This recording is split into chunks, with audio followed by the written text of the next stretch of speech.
નમસ્કાર.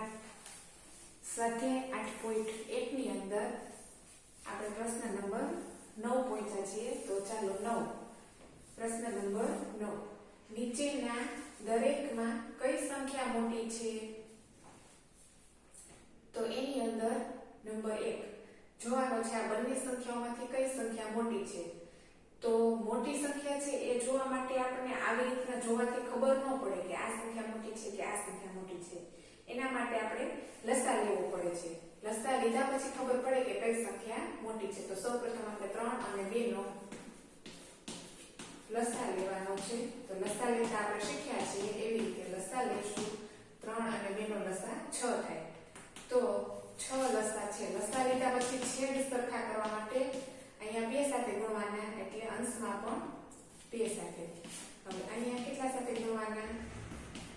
3 સાથે, એટલે 6 થાય. તો 4/6 અને બીજી સંખ્યા છે 5 તેરી 15/6. 4/6 અને 15/6. તો હવે આપણે જોઈએ કે છેદ બંનેના સરખા છે. તો અંશમાં આપણે જોવાનું હવે કોણ મોટું છે. તો આપણે જોઈ શકીએ છીએ કે અંશની અંદર કોણ મોટું છે? આ 15 છે એ મોટા છે. તો મોટા બાજુ 2 પાખરા આવે. એવી રીતે આ સંખ્યા મોટી છે. તો હવે જોઈએ આ સંખ્યા એટલે કઈ સંખ્યા? તો કે 2/3. એટલે કે 2/3 મોટી છે 5/2.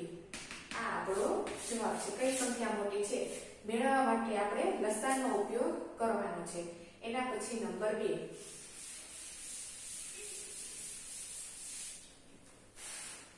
નંબર 2 ની અંદર જોઈએ તો -5/6 અને -4/3.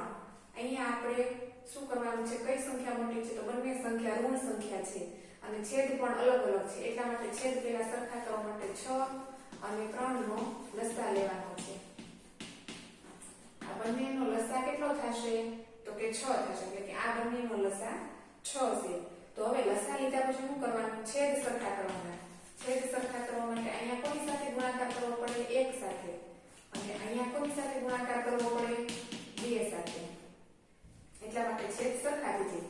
હવે જવાબ આવ્યો અહીંયા -5/6 અને અહીંયા કેટલા છે? 8/6. તો તમે જુઓ હવે કઈ સંખ્યા મોટી છે? આ સંખ્યા મોટી છે કે આ સંખ્યા મોટી છે? બંનેના છેદ સરખા છે.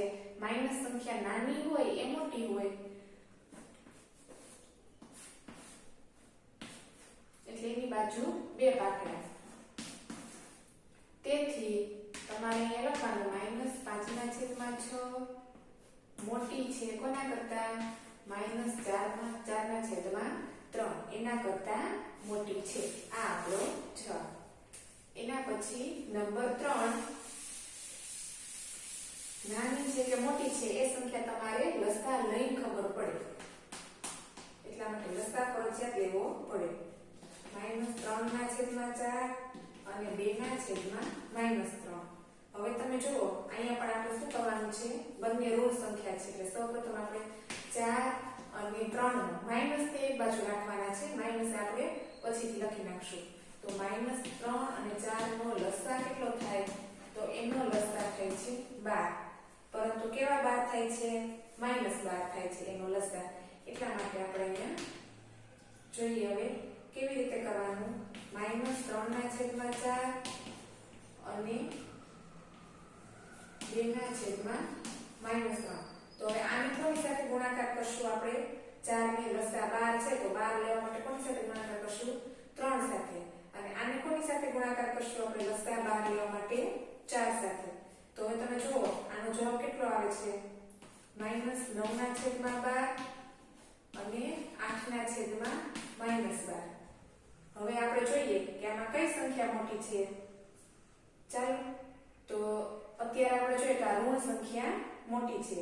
તો ઋણ સંખ્યા મોટી છે અને આ ઋણ સંખ્યા નાની થાય ધન સંખ્યા કરતા. બરોબર? તો ચાલો તો લખવાનું છે અહીંયા છેદ આપણો બંનેનો સરખો છે. અહીંયા માઈનસ છે. માઈનસ ને આપણે પ્લસ કરવા માટે આપણે -1 સાથે અહીંયા ગુણાકાર કરવાનો છે. એટલા માટે -8 જવાબ આવશે અને છેદમાં 12 જવાબ આવશે. એટલે અહીંયા -12 અને છેદમાં. તો આ બોક્સની કે આપણે 8 મોટા છે એટલા માટે અહીંયા આવું નિશાન આવે છે. તેથી મોટી છે 2/-3. સમજાય છે? હવે એના પછી નંબર 4.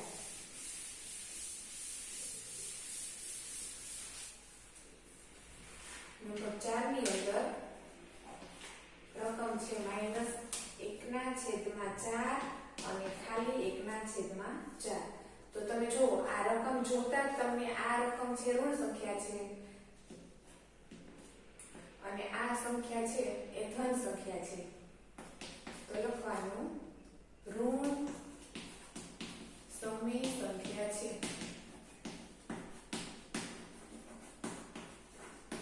અને આ કેવી છે? ધન સમય સંખ્યા છે.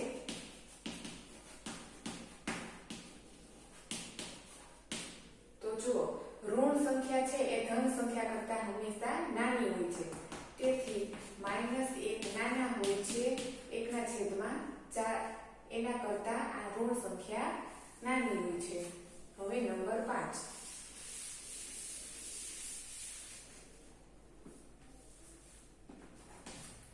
નંબર 5 ની અંદર 3/2/7 અને -3/4/5.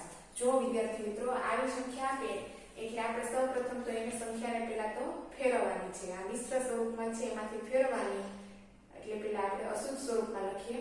તો આ બંનેનો ગુણાકાર 7 × 21, 21 ને 2 22 ને 23 -23/7 અને 5 × 15, 15 ને 4 19, -19/5.